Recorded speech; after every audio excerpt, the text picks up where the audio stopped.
Hey everybody, welcome to Glitchy Pancakes, real talk about the world of fandom. I'm Allie. I'm Rob. I'm Jesse. And today we're getting into some hot topics in the world of genre publishing. We have with us the award-winning author of the urban fantasy series, The Black Knight Chronicles, the Bubba the Monster Hunter comedic horror series, and the Quincy Harker Demon Hunter dark fantasy series, and just a couple other projects. He's also a cast member of the role-playing podcast Authors and Dragons, founder and publisher at Falstaff Books, which has published over 150 titles with authors ranging from first-timers to New York Times bestsellers with no signs of slowing down anytime soon. He of the often colorful hair and always colorful language. Welcome, John Hartness. That is such a great intro. I could not have written that any better myself. Excellent. That's awesome. But we'll copy that and send it over to you. Yeah, great, thanks. Yeah, Because every once in a while I do conventions and they always want a bio. So Yeah. that's true. We Well, how might you have doing, seen John? you at a couple I'm of doing those good. conventions. I'm doing good. You know, it's we're in week 2 of the new Borderlands 3 game downloadable content release, and I'm about 60 hours of play in. My left thumb is in a cast. Literally in a cast? No. Okay. All right. But No, I do have a new callus on my left thumb because I have played so much Borderlands 3 in the last 2 weeks. Fair enough. I've never played it, John. Should I get into this, or am I just going to dump 60 hours into it? And you should. never come up. Oh, 60 hours? No, that's Yeah, just in the this one is the- download right. DLC. Oh, okay. I'm probably... Yeah, I've played through the entire game 4 times, and that's a main game and 4 DLCs, Oh, goodness. plus a new 5th DLC. I haven't even beat the main storyline yet. And I just got the thing in about April. Oh my! Yeah. I haven't watched Queen's Gambit or any of the hot Netflix series of the year. I think there's only one season of Stranger Things ever been done, but I have played the balls off some Borderlands. Don't watch Blood of Zeus. Don't Don't worry. That one. Don't watch Blood of Zeus. Well, do watch the second season of Stranger Things just because my kids are in it. So do that. Oh, really? Yes. Yeah. Oh, that's cool. I'll check that out. Yeah. Yeah, they're in the school. Some of the schoolroom scenes, right? Like they're in the. Yeah. My daughter is in the science class with the main characters a whole lot, walking in the hallways with them. And then my son is at the snowflake dance, and he is dead center on the dance floor, and since then has refused to listen to Time After Time ever again. That's good. Right? He had to dance with the same girl that he didn't know for about 6 hours straight. So to the same song. to the same song. I think there are arranged marriages that have started that way. I mean, he's pretty cute. Especially in she would have Georgia. lucked out with that, man. He's a good kid. Yep. Now, if it had been Maddie on the dance floor, I would have been like, I don't know, that might be a mistake. But, yeah. Right. For 6 hours at least. Well, yeah, doing anything for 6 hours. I was thinking about someone being in an arranged marriage to Maddie. Oh, right. I would have to look at them and just be like, ha ha, you sucker. there would be disclaimers involved. She's amazing. I'm Yes. talking crap, but she is fantastic. Yeah, great kid. She's high maintenance. And she's I've got a niece that when she was getting married, her mother literally talked to her husband to be and said, "Now you know what you're getting in for, right?" That's what I'm talking about. There's disclaimers. There's emails have to be exchanged ahead of time. You know, the understanding of terms. Pretty sure that actually happened before I got married. My father did that to my husband, my now husband. So Yeah, I'm probably gonna skip all that when the time comes and just be like, "You like him? Cool." that's the much better way. I don't even want to think about it. I have a 7-year-old and 11-year-old. And boys, don't want to think about it. Yeah, you got a little while. Nope, don't want to think about it. I'm gonna put that to the side. They're cute kids too. Nope, don't want to think about it right now. Nope. That's fun. I am so the safe one out of all of this You are. because my cat is A confirmed bachelor. Yep. Oh God, I love it. Yep. Well, hey, John, we got you here because we wanted to talk about some, like Allie said, some hot stuff going on in publishing right now. And we were talking before the show. It seems like the through line, the overarching theme of what's going on right now is a really unfortunately long-standing story that writers and creators are getting screwed over by entertainment companies. So, yeah. Yeah, I mean, if there's anything we've learned in 2020, it's that billionaires are assholes. Seems to be the case. Yep. And Seems that's to be the way. kind of where we are with all of this. I mean, I know we all grew up with Uncle Walt, and Walt Disney is the great, amazing, kind grandfather of America. And, you know, we all wanted to just pick Mickey up and hug him, and none of us are really sure exactly what Goofy is species wise. Mm-hmm. Yep. But the people that run his company are assholes. Right. Yep. Mm-hmm. And specifically, I guess we should probably give people a little background on what's going on. Right. People that keep up with, well, not just the publishing world, but if you keep up with Star Wars and that kind of thing in general, Alien, you probably heard about the deal going on with Alan Dean Foster and Disney, and the hashtag Disney must pay, which is possibly going to be the title of this episode. Most likely. A little background for everybody. Alan Dean Foster is the author of some of the most important benchmark novelizations in the Star Wars universe, including he wrote the novelization of Star Wars: A New Hope, which was published in '76 before the movie came out. Mm-hmm. So he's been at it for a while. He's written a ton of stuff, as well as in a lot of properties like the Alien movies, like Rob said. So Disney, as everybody knows by now, bought Star Wars and all the attendant properties and rights and everything. They have been failing to pay Alan Dean Foster royalties on his book sales. And their position appears to be that when they bought the rights, that they did not also purchase the obligations, as in the obligation to pay royalties. Alan Dean Foster and his wife are both having serious health issues right now. He has cancer. I'm not sure exactly what her health issues are, but they're going through a rough time anyway on top of this.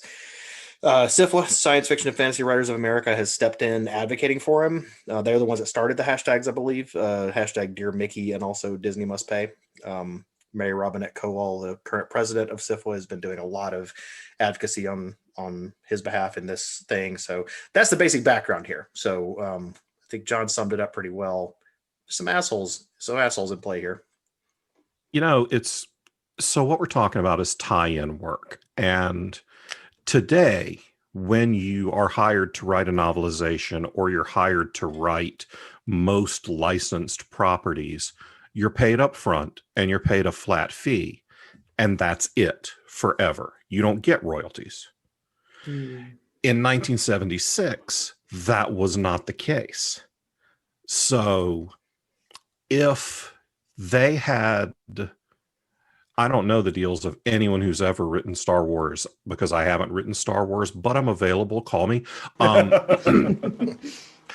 But if they had signed a contract with Foster last year, it's entirely possible that they would have paid him a bucket of money up front and never had to pay him royalties. Right. Mm-hmm. But when they bought the company, they bought all contractual obligations to that company. Yep. They don't get to not pay George Lucas a kickback on the toy money. Right. Because they bought existing contracts. They didn't, those don't get wiped out if they're still in force. Those are assets and liabilities. The rights are assets. The contracts against them are liabilities when you're buying a business. Yeah, that's how that works. I mean, it's fairly basic and fairly well known, and they've got the money to pay him. It's Disney. They do have it. Unfortunately, they also have the lawyers to get out of paying him. Right, and that's what that's kind of what it seems like, is that it's basically it's contractual obligations, like the letter of the contract and what they can get away with versus what's actually ethical and fair. Now, Fair has nothing. Fair has no place in business. Yep. Are they just ignoring him? Are they just not responding to anything that he's put out to them? Because it's a contractual obligation, right? It is, and there's been some back and forth about like Disney saying that they have tried to negotiate with him. They've tried to have they tried to have contact with him and stuff, and then he's saying that no, that absolutely did not happen. He's been trying to get a hold of them and hasn't heard back. So there's a little back and forth there, but it is. I mean, at least now it's very, very clear exactly what he's wanting, and the contracts are out there. I think there was also a little bit of a flap over Disney wanting him to sign an NDA where he couldn't discuss the contract negotiations, couldn't discuss the numbers or anything like that. Which is you can't do that. You can't do that after the fact. Oh yeah, that's ridiculous. Well, so they can do it because they haven't spoken to him. So they could whatever deal they're trying to make with him going forward is what they're talking about. We will speak to you if you sign the non-disclosure about whatever we do. Hold on. And part of that is probably not wanting to be held to whatever they do with him with the next person they try to screw. Wait, hold on. So you're telling me that they want him to sign an NDA to negotiate with him? Yes. For the money they already owe him. For the money that makes zero sense. It makes zero sense unless, I mean, it's an obvious tactic used to say, hey, we're going to try to screw you out of what, we're going to try to give you here. And we don't want you to tell anybody about it. It looks horrible. It doesn't make sense. So had he taken it though, had he said, fine, I'll sign the NDA, which let's be honest, a lot of people would have done. Right. They probably would have paid him a bulk sum and been done with it. And then we never would have known about any of it. Right. Yeah, exactly. And that's harmful because, I mean, like we did an earlier episode, it seems like forever ago now, but about the publishing paid me hashtag. John, you got to be familiar with that. Oh my God. Yeah, that was eye-opening for me. And I'm in publishing. Yeah. Oh, and that's the thing is that like when these things can't be talked about, when people can't discuss the terms of their contracts and can't discuss their what they get paid and everything, there's a ton of inequity, and it allows the people with the power in the situation to just flat out exploit people, right? And because people can't compare numbers, things start to look a lot different when people are able to compare numbers. Jim Hines on his blog does an annual report of his income. Wow. Interesting. And he comes out and says, this is what I made off my traditional book sales. This is what I made off audiobook sales. We'll get to that later. This is what I made off of licensed work. This is what I made off self-published work. In the sense to work against that very thing, to make things more transparent, because it's better for everyone. Yep. And it absolutely is. Yeah. And that's something that, I mean, the situation as it exists is that when you have publishers and entertainment companies, not even ones as big as Disney, but there's an inherent imbalance of power and what in the legal world they call an imbalance of sophistication. Because if you've got, people who are just creating stuff and they're dealing with people who work this business constantly, then, it just has to be transparent, or else there's sort of a fundamental inequity to even the premise of the negotiations.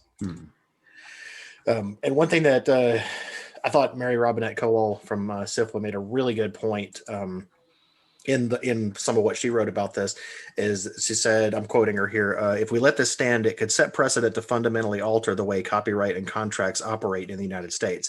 All a publisher would have to do to break a contract would be to sell it to a sibling company. So think about that. Yeah, like if this is allowed, if this kind of thing's allowed to happen, then she's right. All they would have to do, if you just don't want to honor a contract that previously existed, just sell it to one of your other entities. That it could be another one that you own, and just wipe out the contract. Well, don't they do something similar with when they have like properties that they want to use only for a certain amount of time and keep holding on to it, like the Fantastic Four property? They'll make a movie even if it fails, or they'll. That's exactly how the Corman movie got made.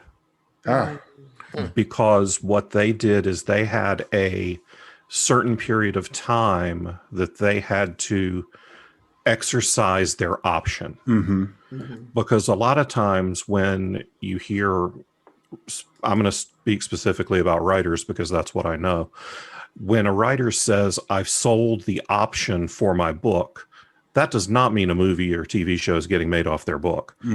That also does not mean that they just paid off their house. Right. Mhm. That means that someone paid them a small amount of money for a finite amount of time. Mhm.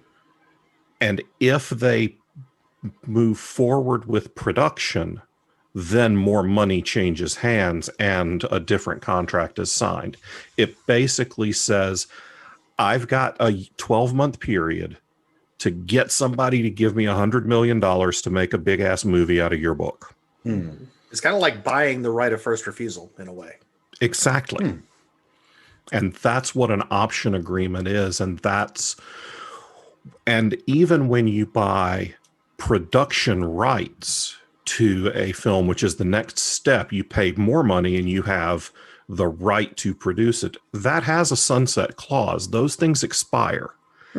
And that's what was happening with with Roger Corman's studios, is they were about to lose the rights because the contract was expiring. Oh, So they had to put out a movie. right. And it was glorious. Wow. Oh, yeah, it was. Are you air quoting movie there? They had to put out a movie. Yeah. Yeah, but I was not air quoting glorious. Not at all. Wow. And one thing, Jesse, that you said that's really critical is that there is always going to be an imbalance of power and an imbalance of information Mhm. when there's a contract. And if you're the creator, you need to find someone to advocate on your behalf to level the playing field as much as possible. That's what agents exist for. That's what intellectual property attorneys exist for. Right. That's what your third cousin Beulah, who dropped out of law school, but she took a class in contract law, maybe she's that person for you, but it's something. Because unless you spent a long time learning to read contracts, even a publishing contract, look, Falstaff Books is as small as it comes, man. We're not a very big publisher, and our contract is 12 pages long. And they have to be. That's not, you don't do that for fun. You do that because every contingency does have to be covered and everything has to be laid out in very clear language with the least possible room for misinterpretation. You don't enter into a contract to get mad at somebody. Right. Mhm. You enter into a contract to keep from getting mad at someone when the unexpected happens. Right. Yeah. If I get hit by a truck tomorrow, probably won't happen because I'm not planning on leaving the house. So unless a truck falls from the sky, Let's not talk about that. Let's not put that on you. Let's not do that. This is 2020. So, This is yeah. 2020. Don't rule anything out. I'm pretty Good sure point. we're coming close to finding out that magic exists in the world with all the shit that's been happening. true Let's not enough. do that. But it's in our contracts that all of the rights revert immediately to the authors. And that's Because- really good. We try to be pretty author friendly because, Mhm. well, I make a lot more money writing and selling books than I do off of being a publisher. But you do have that reputation for, and the thing is, it's not like there are just some basics like that you if people pay attention to them, make a gigantic difference, like reversion clauses, for example, so that people don't get stuck in situations where they have, where they sold their first novel to a publisher and that publisher has lifetime rights to it. And that does happen. I've seen Absolutely. contracts similar to that recently. It's not pretty. And there is a lot of times people that in those positions don't think that they're being unethical. They think it's, it's just business, but it's just really problematic because it is taking advantage of people and really putting them in a bad position. And as we're seeing with this Foster situation, it's not just that first time novelist. Alan Dean Foster was not No. he wasn't an idiot. He wasn't naive. Right. He was a professional when he signed the deal. Yeah. Yep. And he signed a contract that was vetted by someone. Mm-hmm. Right. But Disney's a multi-billion-dollar company, and they may just not care. Right. They're just simply apparently just saying no. Like, yeah, this might be in the contract, but we can argue it, Well, let's be longer than you honest. can. Alan Dean Foster is not a young man, and Right. and as you said, he and his wife both have health issues. At some point, if someone from Disney says, "We'll give you $500,000 if you'll just shut the hell up," Mm-hmm. and they've got $350,000 worth of medical bills, they're going to take a check. Yep. Yeah, I can actually quote Alan Dean Foster on this in a letter that he wrote to him, where he said, when he's talking about how they've continued to ignore his requests to talk to him through SIPWA and through his legal representatives, and he says, quote, "I know this is what gargantuan corporations often do: ignore requests and inquiries, hoping the petitioner will simply go away or possibly die. But I'm still here, and I'm still entitled to what you owe me, including not to be ignored just because I'm only one lone writer. How many other writers and artists out there are you similarly ignoring?" Mhm. Good question, Mr. Foster. Great question. Yeah. Yeah. We'd And how many of those writers signed that NDA? Yep. right. Right. Well, and that, the fact that SIF was involved in that brings up, John, you were talking about needing somebody to advocate for you. For Mhm. people that write in science fiction and fantasy, SIFWA does have a lot of good resources. Like, they have a whole section on the website and people you can talk to that's basically geared around how to not get screwed in publishing. So that's a resource you can take advantage of. And they work with Writer Beware to give people a heads up on who the shady operators are in publishing. So Victoria Strauss runs Writer Beware, and she and Sif will work closely together, and she provides a great service in telling people who the bad actors are. Mm-hmm. Yeah, I mean, it just comes down to pay people. Right. right. I don't see why that's so hard. I mean, like you said, if they're a billion-dollar company, and it's a drop in the bucket for them to say, "We are sorry, we haven't been paying attention to this." They could do this shit tomorrow and cut this man a check to take care of the things that he needs to take care of, and come out with a statement. So coming at it from let me take a business perspective here. Right. I do not, by the way, endorse anything I'm about to say. Right. So I understand what you're doing. We understand it. We got you. We got you. Let's go. So coming from the business point of view, if all I care about is my business, my bottom line, and my shareholders, I have to turn over the absolute largest profit that I possibly can do. Mm-hmm. And I do that by any means possible. There is no morality in business. Right. Business exists only to profit. That's it. Right. And so I think, I mean, even from that point, you would think that they would go ahead and fix the problem because they could lose a lot of money. Well, but okay, so take one more step back. The next point would be that year over year, I have to increase profits.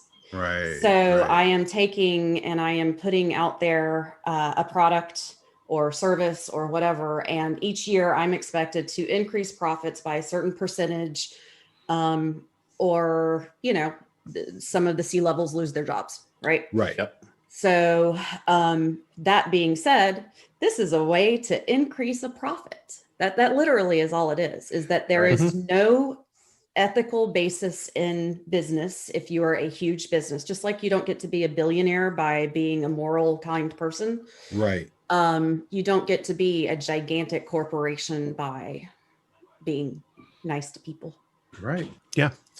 And the bigger the stink, the more public pressure that is put on Disney, the bigger the hashtag, the more shares, the more podcasts, the more social media posts, the more likely that they will behave properly, not because it's the right thing to do, but because it will cost them more to continue to get slammed in the public view than it will cost them to pay Alan Dean Foster. Right.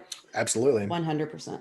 That's one of the things that we were going to get to. One of the questions is, like, whenever we talk about stuff like this, we always try to get around to asking the question, well, what can we do about it?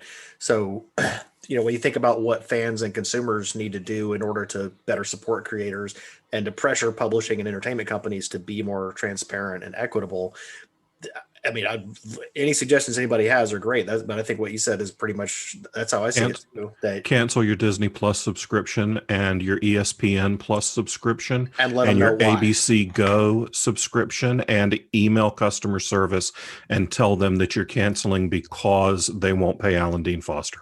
Yep. Yeah, use the hashtags. There are two of them. One is Dear Mickey, and the other is Disney Must Pay. Use those. Let them know how unhappy you are. I mean, got to make a stink about it, because if not, and it's unfortunate that that this is happening to anybody. But I'm glad at least that it's getting this attention, because Alan Dean Foster is so well known. But again, that question he raised: how many other people is this happening to right now? Mm-hmm. Yep. Probably not the only one.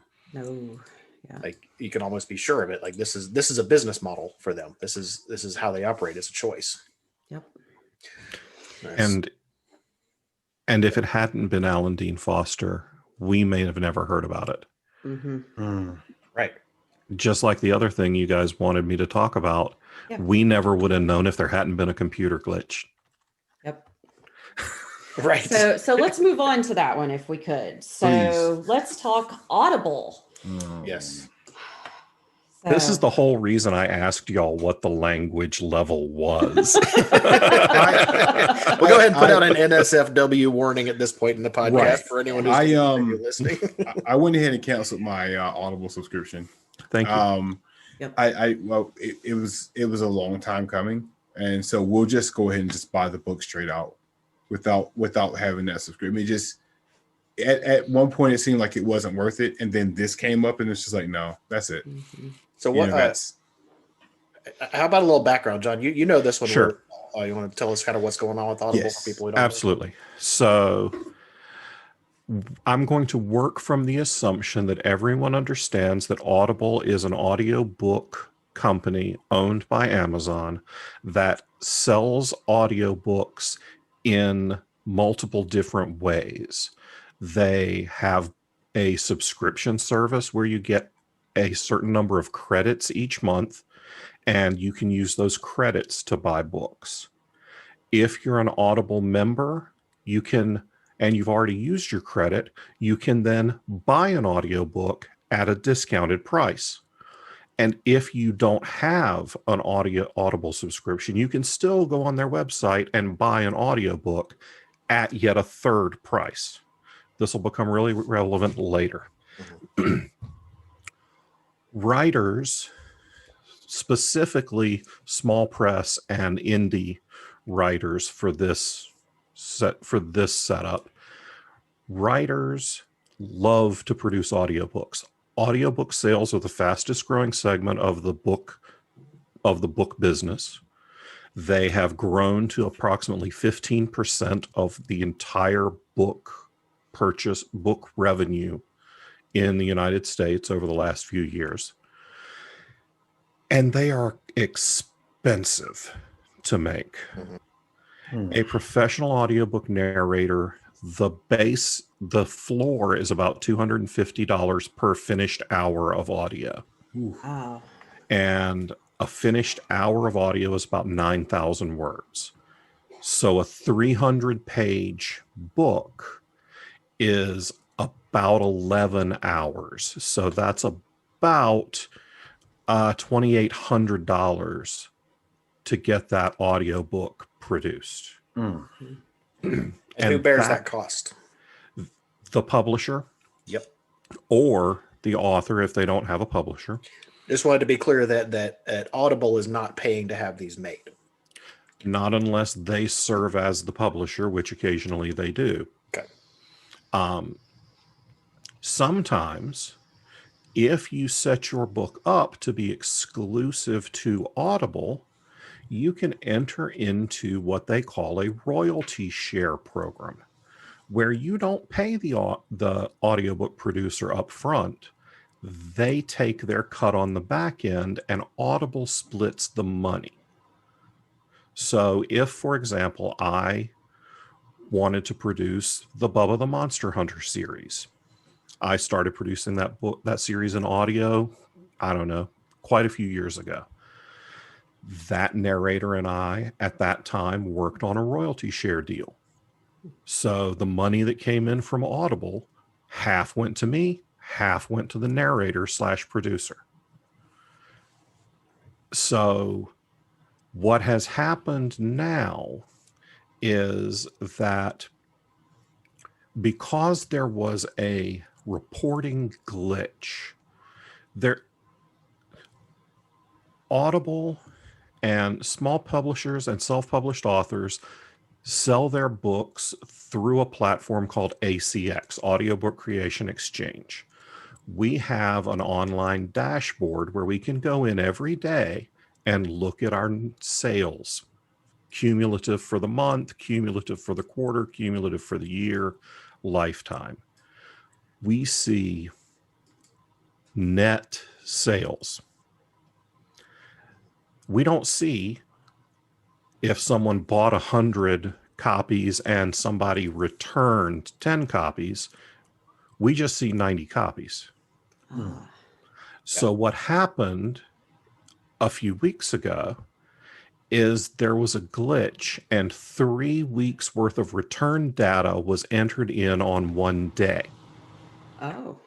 So people who were watching their reporting much more closely than I do, all of a sudden they went from having 30 sales of a title this month to having 0. Wow. Overnight. And the reason for this is that Audible allows for a 365-day no questions asked return period on audiobooks. What?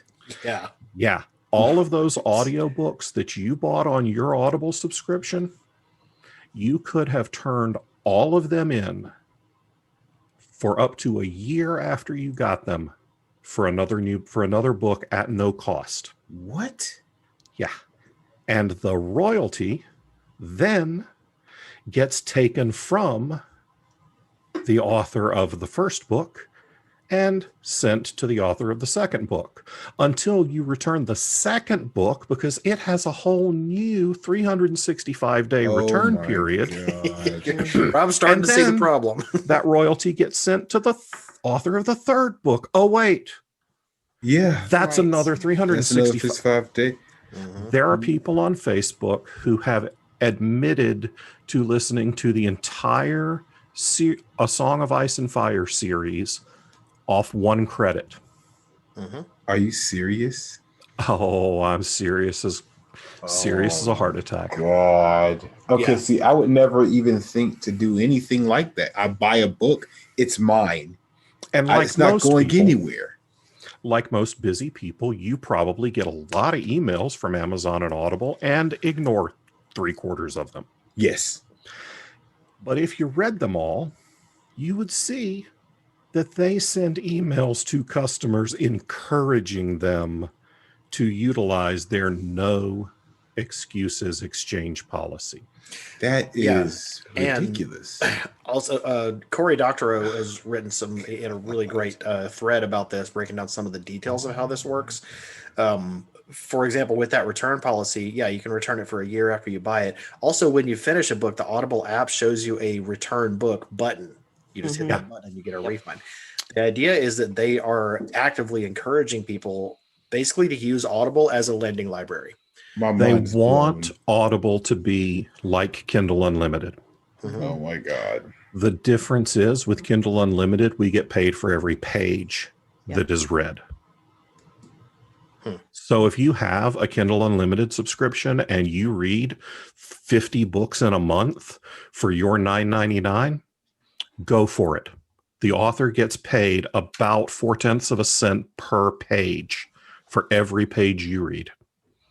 And Audible has the technology to do the same thing for audiobooks because they have in the past.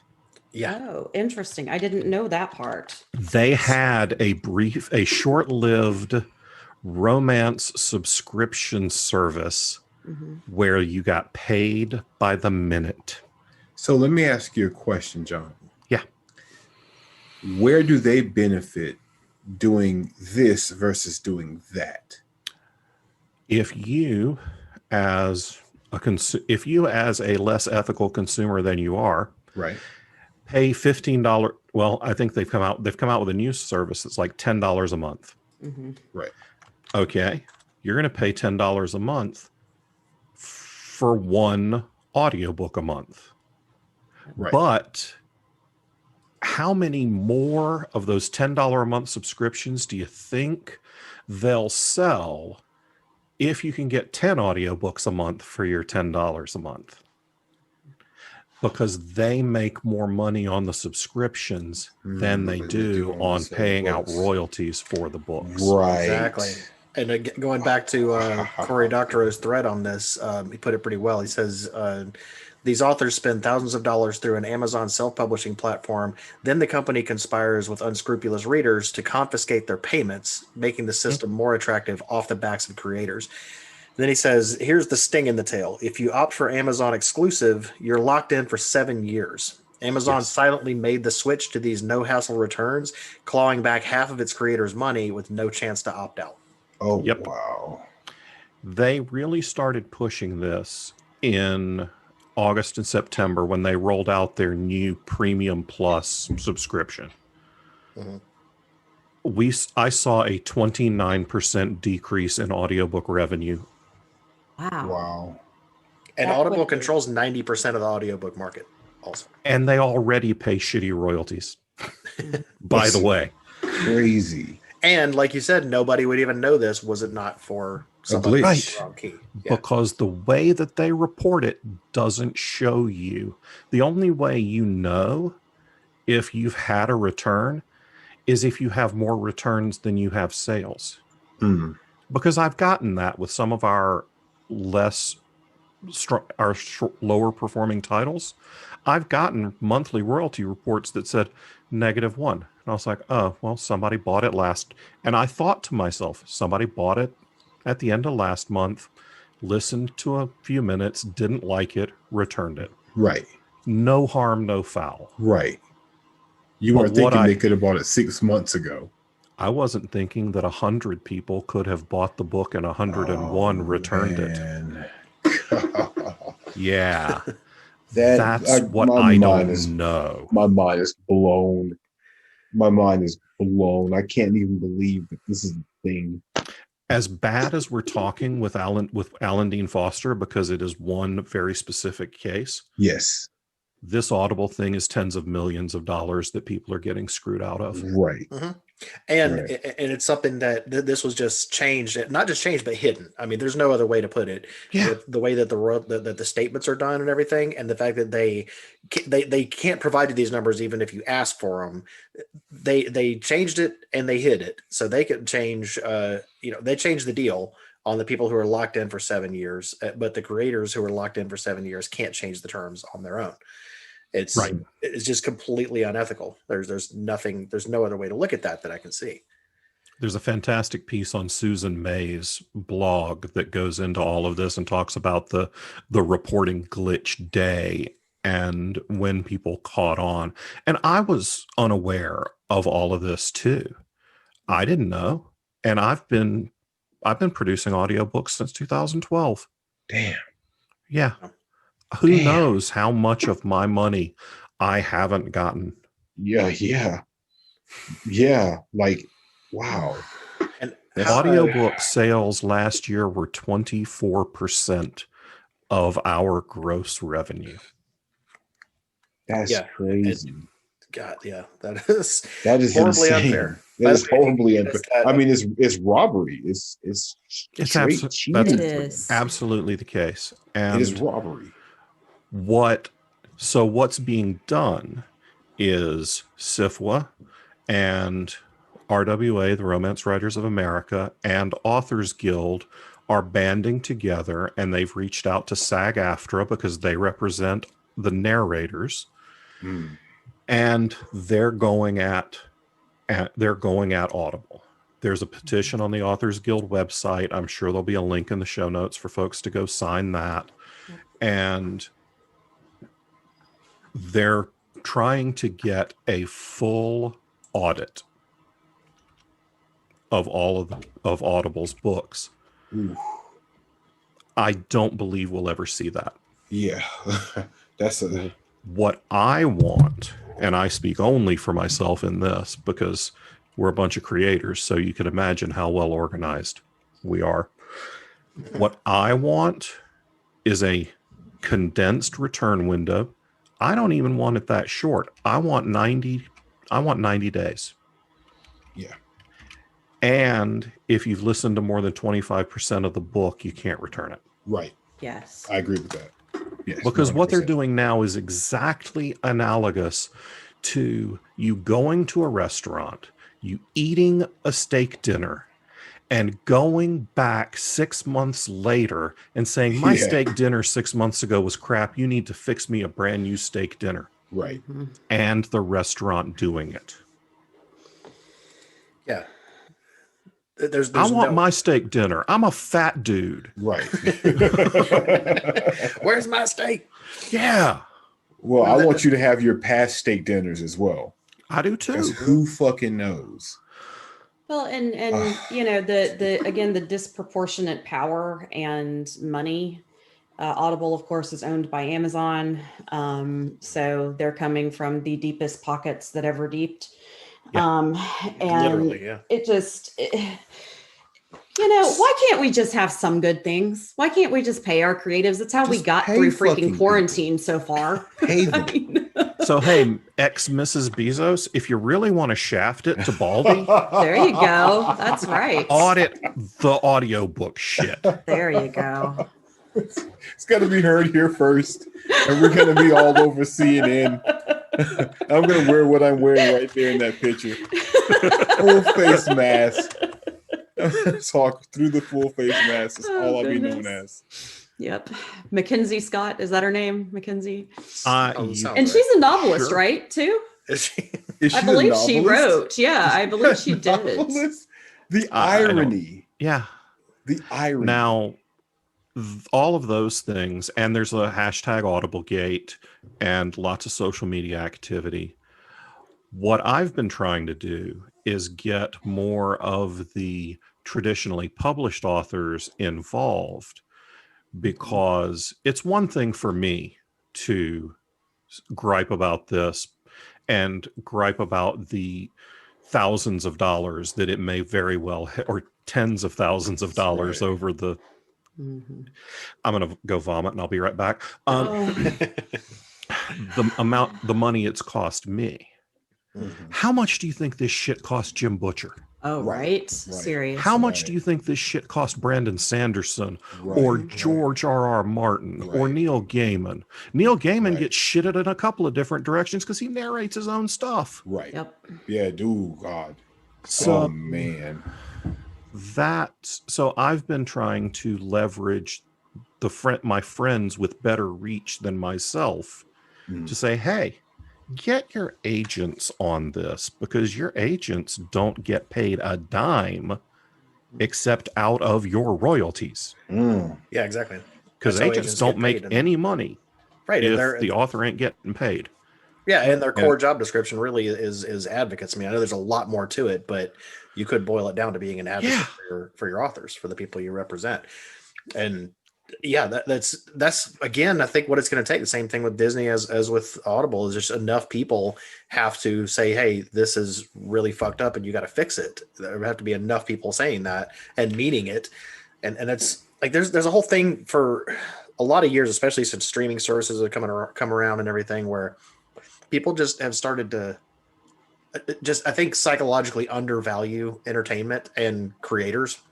I mean, we consume it constantly, and because some things are so inexpensive to get, we don't think about the fact that we should, frankly, be paying more for it. We have to be. I know not everybody's got a lot of money they can spend on entertainment, and it doesn't have to be expensive, but we've got to be willing to at least understand who's on the other end of that transaction. And make sure that, like, I don't necessarily want the prices for Audible to go up or anything. I just want the people who deserve it to get their fair share of it. Right. Because we're already getting less than half. Yeah, you're already. Yeah. So what, 40%? And that's It's 40% if you are exclusive to Audible. Right. If you don't go exclusive to Audible and you want to be able to sell the books yourself on other audiobook platforms, it's 25%. Oh, Yeah, wow. and that's that the author gets. Yeah, and that's after being the one to bear the production cost in most cases of doing the audiobooks. Right. And Amazon has very little, just because of their how large they are. They have very little cost associated with selling your book. They've got the platform, and yet they're still keeping the 60% or up to 75%, depending on whether you're exclusive or not. They don't even create the cover art. They don't even reformat the cover art.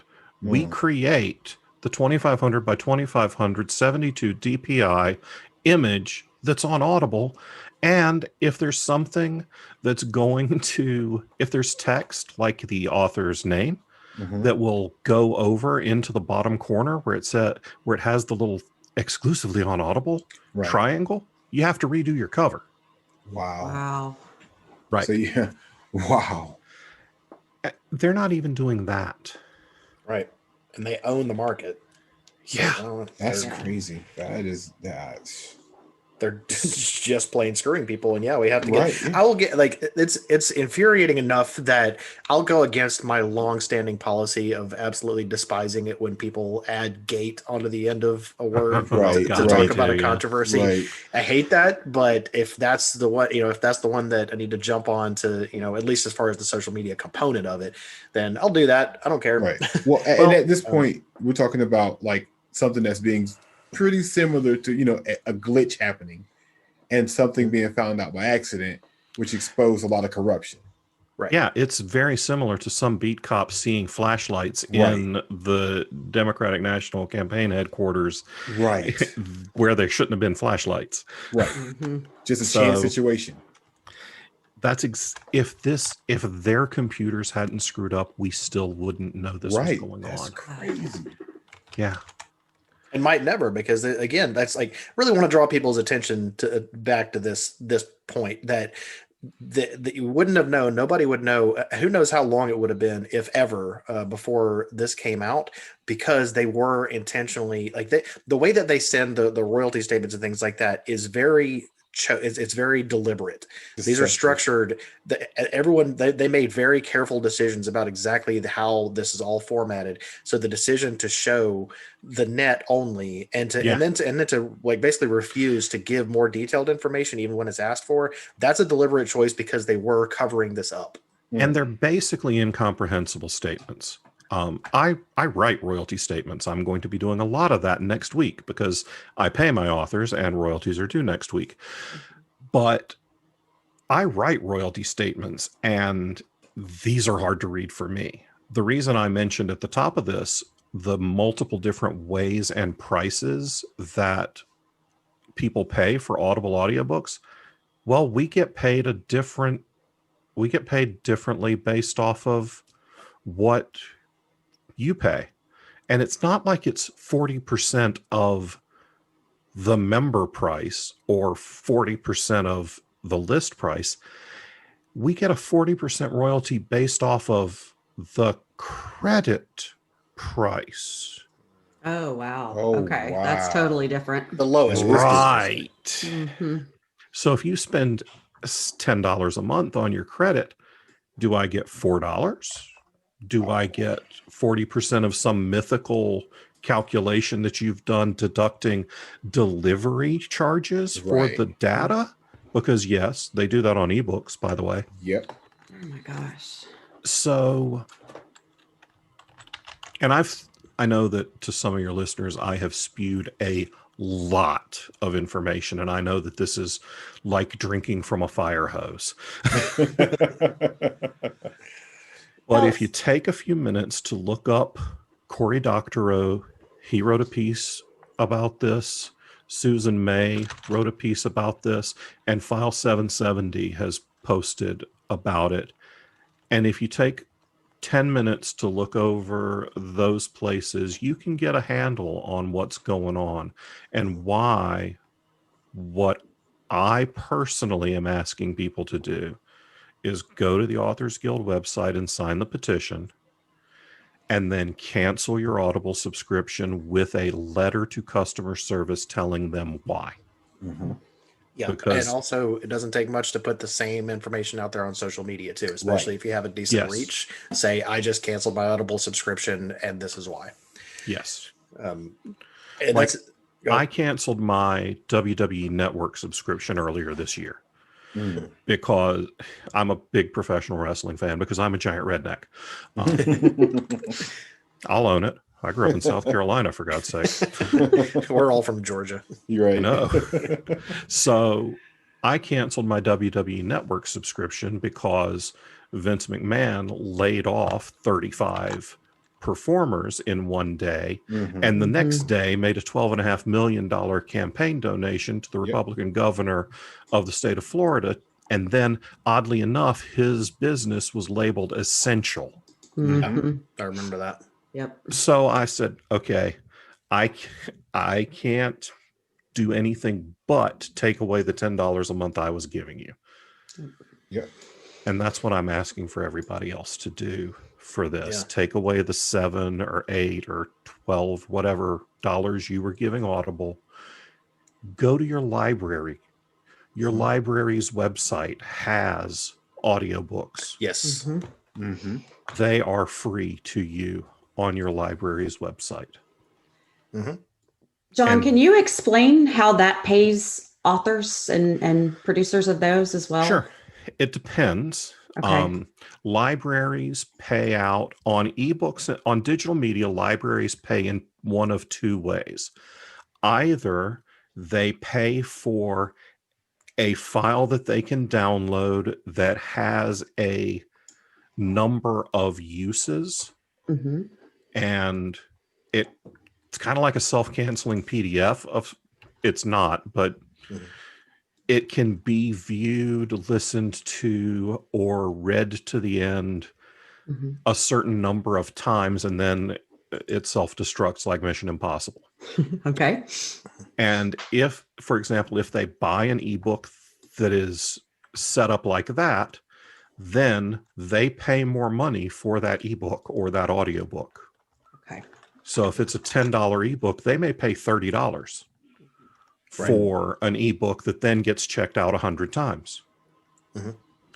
Now, there are also systems set up so that they can pay by the read or by the listen. So certain titles through certain distributors, whenever somebody checks it out and listens to it, the library gets pinged for $1 or $2 or something. And that's a much smaller per use cost, Sure. but it's infinite. They don't have a sunset on them. Right. Thank you. I wanted everyone to understand why it was different getting it from a library as opposed to just constantly returning on Amazon. Right. Yes, absolutely. Thank you. Because it is different, and like libraries pay more money for the hardbacks on their shelves than you do. Yeah, they're buying a library copy. Right. And you can get books from your library, audiobooks or physical copies, and feel much better about it ethically than getting it from Amazon or Audible. Yeah. Right.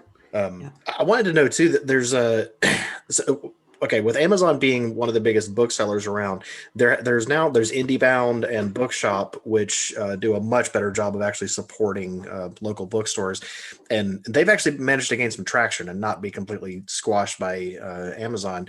I wonder if there is anything out there for audiobooks other than libraries, like if there is any other sort of subscription service or anything like that that is more fair and pays authors better. Are there? Okay. There absolutely are. Scribd. Oh, right. Yeah. Scribd is a service, Scribd. They have a $10 a month subscription plan that lets you read or listen to as much as you want. Oh. And the way they do it is they pay a one-time license to the creators. Okay. We just licensed a set of books to Scribd last month. We've got 4 titles that'll be coming out from them next year.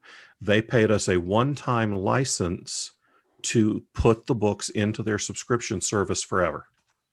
Nice. Okay. And you felt like it was a fair price what they offered? Yes. Okay, good. It Okay, that's was- really good to know, because that means, like, even if you're super into audiobooks, when we're saying cancel your Audible subscription, that doesn't mean stop listening to audiobooks. You got Right. libraries, you got Yeah. Scribd. Keep it up. Just go somewhere that's not going to screw people like And we'll have all You those in can the buy it notes, through too. Apple. You can buy it through Google. Mhm. You can set yourself up. Just go online and Google free audiobook review copies. Mm. Mm. You can have publishers and services send you audiobooks for free in exchange for you writing a review. Mhm. Yeah, and reviews help help authors a lot too. That's like a double way to support Right. them, is get your audiobooks from a more ethical source and then go leave a review. Like, you're doing something good for the people who write the stuff you like. And everybody who does this wants them to be honest reviews. Right. Mhm. Yep. So there are ways to do this without making it harder for me to pay my mortgage Right. Or to pay your authors. or to Yeah. pay Right. my authors, because this is how I feed my family. This is my livelihood. I am a real human person. I am not a faceless. I'm not, I don't know, Castle on TV. Richard Castle. I couldn't remember his fake name. I'm not Richard Castle, who writes one book a year and lives in a bajillion-dollar penthouse. Right. Mhm. I'm a mid-list author, and we're the ones who are getting crushed by this. Mhm. 29% of my audiobook revenue went away in 1 month. Good grief. That's ridiculous, and they just kept it too. That's what was happening. Is they just keep their money. Yeah. Yeah, fuck. Yeah, I'm completely floored by I'm completely floored. And I most can't people believe- are. Yeah. The vast majority of people that I've talked to about this are just like you. They're stunned that this is even a thing. It never Right. would have occurred to them. I've returned audiobooks. I've returned, I think, 2, Mhm. Mhm. because I really didn't like the narration, Mhm. and I don't think I made it to chapter 2 in Right. either one. Yep. That's legit. That's like That's That but that's a feels legit fair. yeah. And, I could have saved myself the time by listening to the sample, but I didn't. Mhm. Mm. But I just like last week when I got a badly cooked steak and I ate about a quarter of it and then called the manager over and said, I'm sorry. I've eaten shoes that were easier to chew than this. I'm not going to pay for this. Right. Yeah. That makes sense, because it makes. I mean, that's what you do in that situation. You don't coax your subscribers to cheat people out of money And that's repeatedly. that's the other biggest gripe, is that they're pushing people to do this. Right. Yeah. They're encouraging people to go to this model because they make more and they have to pay less. I mean, it's just flat out shady. It's just And it's pure robbery. shadiness. I mean, it is piracy. It is the worst type of backstabbing I've ever seen or heard. I can't believe that you can't be brought up on criminal charges for it, because it's criminal. Yeah. It is And criminal. thanks for the suggestions on what people can do about it too. Yes, Those are absolutely. good specific suggestions. We will put all of this stuff in the show notes, by the way. We'll have links to the articles that we mentioned and that John mentioned, to the blog post, to the petition. We'll put all that stuff in the episode notes, so you'll have it all in one nice little convenient spot. But yeah, anybody who's listening who cares about this stuff and consumes this type of thing, this is we got to do some stuff sometimes to take care of the people who are creating it, because they are not the ones getting rich off of it. That's for sure. Especially not when shady shit like this is going on. So Because we're just going to stop paying for the production. Yep. right. Exactly. I mean, there are dozens of authors already in the Facebook groups that I'm part of about this who are just like, okay, well, won't be producing any more audiobooks until this is figured out. Yeah, and we know how many people love audiobooks. I mean, if you want to keep it coming, then the people who make them have got to get paid for them. Right. It's how it works. Well, thanks for the fantastic info and insight, John. We appreciate it. What do you got coming up from Falstaff or for yourself? Like, where can people find you online? What do you want them to know about your projects? So you can find us at falstaffbooks.com, and we have a sale going right now. So if you want to support a small Nice. press, all of our in-stock paperbacks are free shipping for the rest of November, and I'll even extend it for the first week of December. Nice. So Very nice. Nice. You heard it until here. December 7th, all in-stock paperbacks on the falstaffbooks.com website, free shipping anywhere in the continental United States. Nice. Awesome. So we've got some fantastic stuff. This year, we've released titles from New York Times bestseller A.J. Hartley. Yep. We released the third Isle cycle novel from D.B. Jackson, David B. Coe. Mhm. We released the fourth Golgotha novel from R.S. Belcher. Mm. And I wrote a couple of books too. It's called Conspiracy Theory is my latest. It's available in all print and ebook formats. Mhm. And we've got a ton of stuff coming. We release a new book about every week. Wow. Okay, that's a good schedule. That's a lot. Yeah. It's very good terrible. schedule. It's a terrible schedule. Oh my God. But we've got so much stuff in the pipeline because And it's good stuff too. I was once accused of publishing only my friends. And I looked at the person who said that and said, look at who my friends are, idiot. Right. Exactly. Well, what about social media? You got social media accounts they should follow for yourself or for Falstaff? The best way to interact with me on social media is to join my Facebook group, which is called John G. Hartness Books. That's a place to talk to like-minded fans and people and see pictures of my cat and all kinds of stuff. And Falstaff Books has a website, and also we have a Facebook group called the Misfit Toys. And you can go to the Falstaff Books website and sign up for our newsletter. We Mhm. send out a newsletter once a week telling people what's coming, what's new this week. And we have pictures of Falstaff pets. Awesome. Lovely. Nice. Yeah. Our editor and cat just left the desk a minute ago. Fabulous. Yes. And a few people, oh, look, he's back. Oh, there I he hear is. some there. Yay, Podcat. Yes, we've. Hello, Puck. Go ahead, rub on the microphone. Uh-huh. Yeah, everybody check There he out. is. Oh, okay. It's the director of Meows. Mhm. Yes. Everybody check out John Hartness and Falstaff Books for a great writer and an ethical publisher. Hey, Thank you don't let again that for get Thank you out. very much. right. Thank you all thanks so much being for on having here. me. I really appreciate you. I really appreciate you giving me a platform to talk about this and help spread the word. Thanks for everything you guys do to support creators. Well, y'all matter, and we love the stuff you make for us. That's So, right. We do. And I'm actually going to plug John's Patreon. He puts out a lot of good content. If you want to hit up his Patreon, and he actually had posted Patreon had some sort of deal. Can you tell us about that really quickly? Yeah, John? that's true. I completely spaced on that. Patreon recently made it possible for you to pledge annually. So you cool. can, if you sign up for my Patreon for as little as $1 a month, you will get, currently it's a chapter each week on 3 different works in progress. Because I'm scattered and I can't figure out what I want to write next. So I'm writing 3 things simultaneously. So you get a chapter a week on the 3 novels I'm writing. And you can pay for 10 months. You pay for a year and you get 12 months for the price of 10. Yep.